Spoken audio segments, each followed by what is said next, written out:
ভগবানের কি সৃষ্টি বলো, বুঝি না ভগবান এটা কেন করে। যখন নিয়েই নেবা তাহলে জন্ম কেন দাও।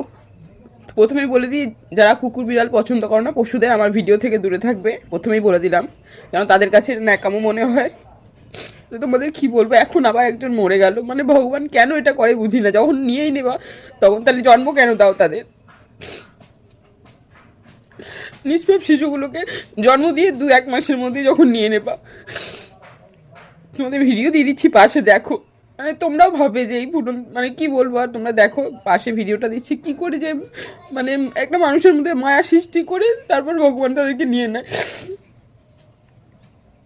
বুঝি না কেন হয়।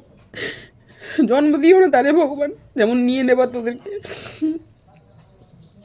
কত কষ্টে মরলো, মা মা করে সকাল থেকে ডাকছে, কিছু 2 দিন ধরে লাইন চলছিল।